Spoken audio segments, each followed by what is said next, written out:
ಹಿಂಗ್ ನೋಡ್ಬೇಕು ಅಷ್ಟೇ ಅದೇ.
ಬೀಸುವರಾರಯ್ಯ, ಚಂದ್ರನಿಗೆ ಚಳಿಯಾದರೆ ಕಂಬಳಿ ಒದಿಸುವರಾರಯ್ಯ, ಹಿಮಾಲಯಕ್ಕೆ ನೆಗಡಿಯಾದರೆ ಮೂಗು ಒಡಿಸುವರಾರಯ್ಯ.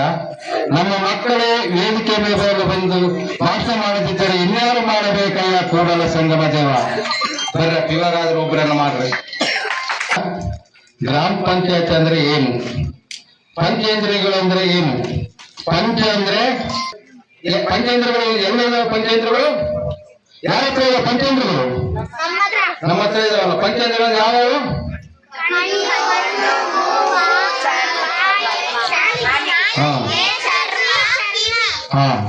ಚರ್ಮ ಅಂದ್ರೆ ಗ್ರಾಮ ಪಂಚಾಯತಿಗೆ ಚರ್ಮ ಅಂದ್ರೆ ಗ್ರಾಮ ಪಂಚಾಯತಿಗೆ ಜನಗಳಿದ್ದಾಗೆ ಗೊತ್ತಾ?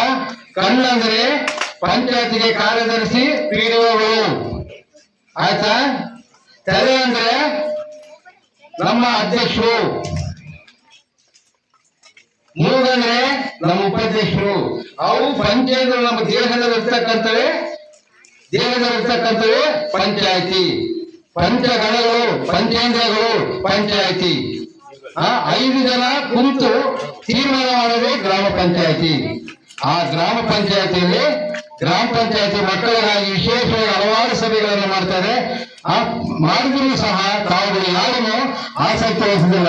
ದೊಡ್ಡವ್ರ ಮಾತು ನೀವು ಕೇಳೋದಿಲ್ಲ, ಗುರುಗಳ ಮಾತು ಕೇಳೋದಿಲ್ಲ. ಅದಕ್ಕಾಗಿ ತಮಗೆ ನಿಮ್ಗೆ ಆಸಕ್ತಿ ಮಕ್ಕಳಿಗೆ ಕಮ್ಮಿ. ಒಂದು ಕಥೆ, ಸಣ್ಣದ ಕಥೆ ಹೇಳ್ತೀನಿ, ಕೇಳಬೇಡಿ. ಏನಪ್ಪಾ ಅಂದ್ರೆ, ಒಂದು ಕಾಡಿನಲ್ಲಿ ಸುಮಾರು ಗುಡ್ಡಿಗಳಿರ್ತಾವೆ, ಗುಡ್ಡಿಗಳು ವಾಸವಾಗಿರ್ತವೆ. ಅವರ ಆಹಾರಕ್ಕೆ ಅಲಿದಾಡ್ತಂತ ಹಿಮಾಲಯ ಪರ್ವತಕ್ಕೆ ಹೋಗಿರ್ತಾವಂತ ಗುಡ್ಡಿಗಳೆಲ್ಲ, ಸಾವಿರಾರು ಗುಡ್ಡಿಗಳು. ಅಲ್ಲಿ ಹಿಮಾಲಯ ಪರ್ವತದ ಪಕ್ಷಿಗಳಿಗೆ ವಾತಾವರಣ ಕ್ಲೈಮೇಟ್ ಗೊತ್ತಾಗುತ್ತವಕ್ಕೆ, ಹೊರಗಡೆ ಇರೋ ಜೀವಮಾನವು. ಇವತ್ತು ಸುಂದರ ಗಾಳಿ ಬರುತ್ತೆ, ಶೀತ ಗಾಳಿ ಬರುತ್ತಂತ ಅವಕ್ಕೆಲ್ಲ ಗೊತ್ತಾಯ್ತಂತೆ. ಗೊತ್ತಾದಾಗ ಅದರಲ್ಲಿ ಯಜಮಾನ ಒಂದು ಹಿರಿಯ ಇದ್ದಂತೆ, ಹಿರಿಯ ಗುಬ್ಬಿ. ಆ ಹಿರಿಯ ಗುಬ್ಬಿ ಹೇಳ್ತಂತೆ, ಇಲ್ಲಪ್ಪ ಇವತ್ತು ಸಾಯಂಕಾಲ 6 ಗಂಟೆಗೆ ಹಿಮಗಾಳಿ ಬೀಸ್ತತೆ, ನಾವು ಜಲ್ದಿ ಹೋಗಿ ತಗ್ಗಿನ ಪ್ರದೇಶಕ್ಕೆ ಹೋಗ್ಬಿಟ್ರೆ ನಾವು ಬರ್ತೀವಿ. ಇಲ್ಲಾಂದ್ರೆ ಇನ್ನೊಂದು 5 ತಾಸು ನಾವು ಜರ್ನಿ ಮಾಡಲಿಲ್ಲ ಅಂದ್ರೆ ನಾವೆಲ್ಲರ ಪ್ರಾಣ ಹೋಗ್ಬಿಡುತ್ತೆ ಅಂತಂದು ಹೇಳಿದಂತೆ. ಅವಾಗ ಅದರಲ್ಲಿ ಹಿರಿಯರೊಬ್ಬ ಒಂದು ಗುಬ್ಬಿ ಹೇಳ್ತಂತೆ, ಅದರಲ್ಲಿ ಎಲ್ಲರೂ ಕೇಳಿದಂತೆ, ಆದ್ರೆ ಒಂದು ಗುಬ್ಬಿ ಕೇಳಿಲ್ಲ ಅಂದ್ರೆ ನೋಡ ಅಂತ ಹೇಳ್ತಾರೆ, ಸೋಮಾರಿತನ ಮಾಡಿ ಅಲ್ಲೇ ಕುಂತ್ಕೊಂಡ್ಬಿಡ್ತಂತೆ. ಇರೋ ಗುಬ್ಬಿಗಳೆಲ್ಲ ಹಾರಿ ಕೆಳಗೆ ತಗ್ಗಿನ ಪ್ರದೇಶಕ್ಕೆ ಬಂದ್ಬಿಟ್ಟು, ಅವಾಗ ಆ ಗುಬ್ಬಿ ಏನಾಯ್ತು, ಹಠಮಾರಿತನ ಮಾಡ್ತು. ಹಠಮಾರಿತನ ಮಾಡಿದಾಗ ಚಂಡಮಾರುತ ಬೀಸ್ತು, ಶೀತಗಾಳಿ ಬೀಸ್ತು, ರೆಕ್ಕೆಲ್ಲ ತೆಗೆದ್ಬಿಟ್ಟು ಆರ್ಕೊಂಡು ಬಂದು ಒಂದು ರೈತನ ಅಲ್ಲಿ ಒಂದು ಸಣ್ಣ ಪುಟ್ಟ ಮನೆ ಇತ್ತಂತೆ. ಆ ರೈತರ ಮನೆ ತಕ್ಕ ಬಂದು ಬೆಳಗ್ಗೆ ಮುಂಜಾನೆ 5 ಗಂಟೆ ಟೈಮಿಗೆ ಆ ಮನೆ ಪಕ್ಕದಲ್ಲಿ ಕುಂತ್ಕೊಂತ ಗುಬ್ಬಿ. ಅವಾಗ 5 ಗಂಟೆಗೆ ರೈತರು ಏನ್ ಮಾಡ್ತಾರೆ, ಸಗಣಿ ಹೊತ್ತಾಕ್ತಾರಲ್ಲ, ಆ ಗುಬ್ಬಿ ಮೇಲೆ ಹೋಗಿ ಸಗಣಿ ಹಾಕ್ಬಿಡ್ತಾರೆ. ಆ ಗುಬ್ಬಿ ಸಗಣಿ ಬಿದ್ದ ತಕ್ಷಣ ಕಿಲಿ ಅಂತ ಮ್ಯಾಕ ಸ್ವಲ್ಪ ಬೆಚ್ಚಗಾಯ್ತಂತ. ಸಗಣಿ ಬಿದ್ದಾಗ ತಲೆಯಲ್ಲಿ ಸ್ವಲ್ಪ ಮಾತ್ರ ಹೊಂಡಿಸಿತ್ತಂತೆ. ಆ ತಲೆ ಹೊಂಡಿಸಿದಾಗ ಆ ಬೆಕ್ಕು ಆ ಗುಬ್ಬಿ ಸೌಂಡ್ ಕೇಳಿ ಆ ಬೆಕ್ಕು ಬಂದು ಅದನ್ನ ಆಹಾರವಾಗಿ ಉಪಯೋಗ ಮಾಡ್ಕೊಂಡ್ಬಿಡ್ತು. ಇದರ ಕಥೆ ಅರ್ಥ ಏನ್ ಅರ್ಥ ಆಯ್ತು, ಹಿರಿಯರ ಮಾತು ಗುರುಗಳ ಮಾತು ಕೇಳಿದ್ದಕ್ಕಾಗಿ ಆ ಗುಬ್ಬಿ ಹಠಮಾರಿತನ ಮಾಡಿ ತನ್ನ ಪ್ರಾಣವನ್ನೇ ಕಳ್ಕೊಂಡ್ಬಿಡ್ತು. ಅದಕ್ಕಾಗಿ ಯಾರೇ ಗುರುಗಳು, ತಾಯಿ ತಂದೆ ಶಿಕ್ಷಕರು ಯಾರು ಏನು ಹೇಳ್ತಾರೋ ಅದರ ಗಮನವಿಟ್ಟು ಕೇಳಿದಾಗ ಮಾತ್ರ ನಮ್ಮ ಮಕ್ಕಳ ಭವಿಷ್ಯ ಉಜ್ವಲವಾಗುತ್ತೆ. ತಂದೆ ತಾಯಿಗಳು ತಾನು ಕೂಲಿ ಮಾಡಿ ನಿಯತ್ನಿಂದ ಬಟ್ಟೆ ಎಲ್ಲ ಪ್ರತಿಯೊಂದು ತಂದು ಕೊಟ್ಟು ಪುಸ್ತಕ ಅವರಲ್ಲಿ ಏನಿರುತ್ತೆ ನನ್ನ ಮಕ್ಕಳ ಭವಿಷ್ಯನ ಚೆನ್ನಾಗಿ ರೂಪಿಸ್ಬೇಕಂತ ಪಣ ಕೊಟ್ಟು ಮಾಡ್ತಾ ಇದ್ದಾರೆ. ಆದ್ರೆ ನಾವು ಅದು ಯಾರ ತಾಯಿ ತಂದೆ ಮಮತೆ ಯಾರಿಗೂ ಇರೋದಿಲ್ಲ. ಅದಕ್ಕಾಗಿ ನೀವು ಟಿವಿ ಮೊಬೈಲ್ ಅನ್ನು ಸೈಡ್ಗಿಟ್ಟು ಪುಸ್ತಕದ ಕಡೆಗೆ ಪುಸ್ತಕದ ಗೂಡು ಇತ್ತು, ಅಲ್ಲಿ ಹೋಗಿ ಯಾರು ಏನು ಸಂಕೋಚ ಪಡೆದು ಒಂದು ಪುಸ್ತಕ ಓದಿ ಬಂದ್ರೆ ದಿವಸ ಒಂದು ಫೋಟೋ ಓದಿದ್ರೆ ಸಾಕು, ಸಾರ್ಥಕ ಆಗುತ್ತೆ. ದಯವಿಟ್ಟು ಆ ರೀತಿ ಓದ್ಬೇಕು. ಪ್ರತಿಯೊಂದರ ಮೇಲೆ ನಂಬಿಕೆ ಇರಬೇಕು. ಯಾರ ಗುರುಗಳ ಮೇಲೆ ನಂಬಿಕೆ ಇರಬೇಕು, ತಂದೆ ತಾಯಿ ಮೇಲೆ ನಂಬಿಕೆ ಇರಬೇಕು, ಹೇಳ್ತಕ್ಕಂಥ ನಂಬಿಕೆ ಇರಬೇಕು. ನಂಬಿಕೆ ಇಲ್ಲ ಅಂದ್ರೆ ನಮ್ಮ ಜೀವನವೇ ವ್ಯರ್ಥ. ನೋಂದಣಿ ಪತ್ರಗಳನ್ನ ಕೊಡ್ತಾ ಇದೆ. ಮತ್ತೆ ನಿಮ್ಮ ಮನೆಗಳ ಆಸ್ತಿ ಪತ್ರಗಳನ್ನು ಕೂಡ ಗ್ರಾಮ ಠಾಣಾ ವ್ಯಾಪ್ತಿಯಲ್ಲಿರುವಂತಹ 11A ಮತ್ತು B ಖಾತೆಗಳನ್ನ ಕೊಡ್ತಾ ಇದೆ. ಈ ತರದೆಲ್ಲ ವ್ಯವಸ್ಥೆಗಳು ನಮ್ಮ ಗ್ರಾಮ ಪಂಚಾಯತಿ, ಸ್ಥಳೀಯ ಸರ್ಕಾರ ಆಗಿರ್ತಕ್ಕಂಥ ಗ್ರಾಮ ಪಂಚಾಯತಿಯಲ್ಲಿ ಈ ತರದ ಎಲ್ಲ ಸೌಲಭ್ಯಗಳು ಇದಾವೆ. ನಂತರ ನೀವು ಕಾಲೇಜ್ಗೆ ಹೋಗುವಂತ ಮಕ್ಕಳು ನಿಮ್ಗೆ ಯಾರು ಪರಿಚಯ ಇದ್ದಾರಾ? ಅವ್ರಿಗೆಲ್ಲ ಬುಕ್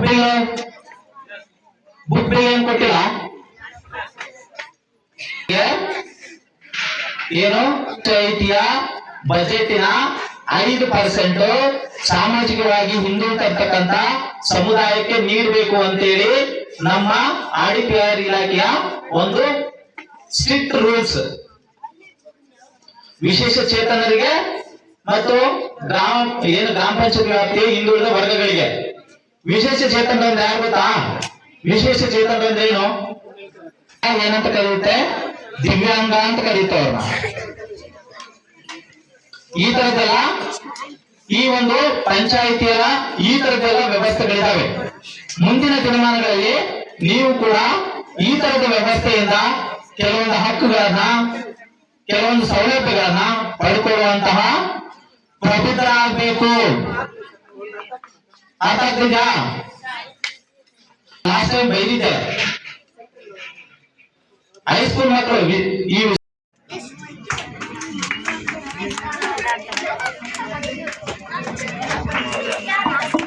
ಮಾಡ್ತಾರಲ್ಲ.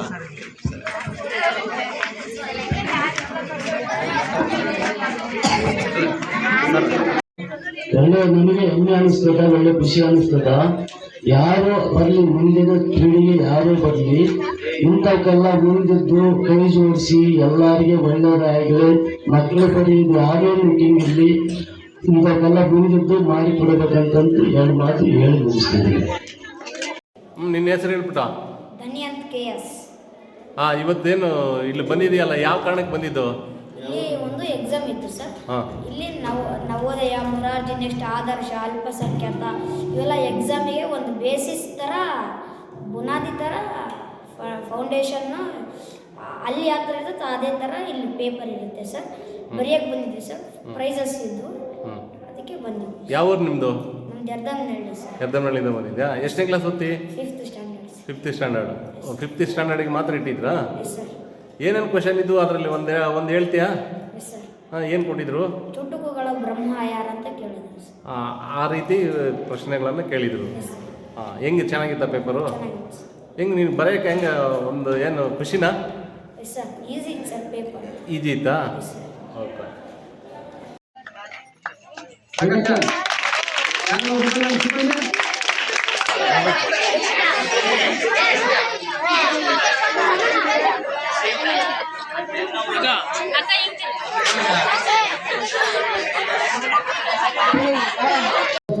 ಹೇಳ್ಬಿಟ್ಟ ನಿನ್ನ ಹೆಸರು ಹೇಳು. ನನ್ನ ಹೆಸರು ಯಶ್ವೇತ. ಎಲ್ಲಿಂದ ಬಂದಿದ್ಯಾ? ನಾನು ವಿಠಲಾಪುರದಿಂದ ಬಂದಿದ್ದೆ.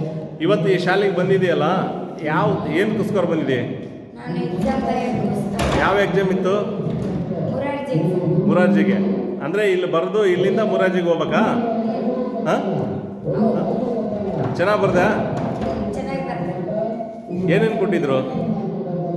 ಎಲ್ಲ ಕ್ವಶನ್ಸ್ ಎಲ್ಲ ಈಜಿ ಇತ್ತು. ಈ ಪರೀಕ್ಷೆ ಬರೆಯೋದ್ರಿಂದ ನೆಕ್ಸ್ಟ್ ಯಾವುದಾದ್ರೂ ಪರೀಕ್ಷೆ ಬರೆಯೋಕ್ಕೆ ನಿಮ್ಗೆ ಹೆಂಗೆ ಅನುಕೂಲ ಆಗುತ್ತೆ?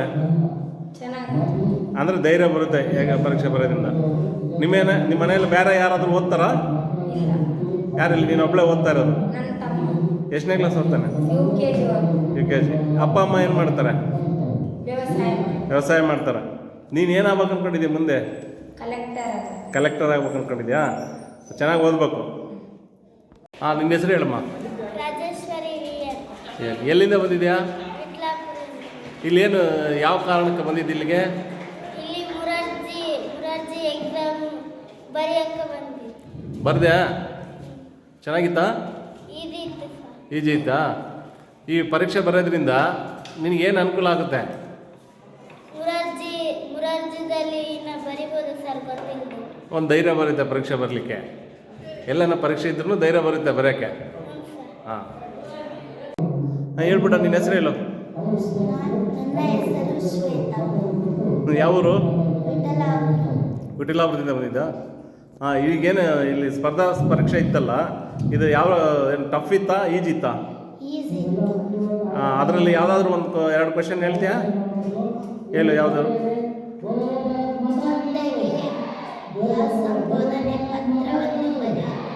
ಬರೆಯೋದಕ್ಕೆ ಕೊಟ್ಟಿದ್ರಾ?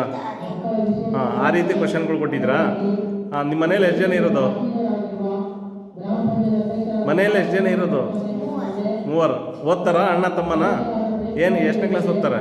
ಅಣ್ಣ 7ನೇ ತರಗತಿ, ತಂಗಿ 3ನೇ. ನೀನು ಏನಾಗಬೇಕು ಅಂದ್ಕೊಂಡಿದ್ಯಾ ಮುಂದೆ? ಹಾಂ, ಅಷ್ಟು.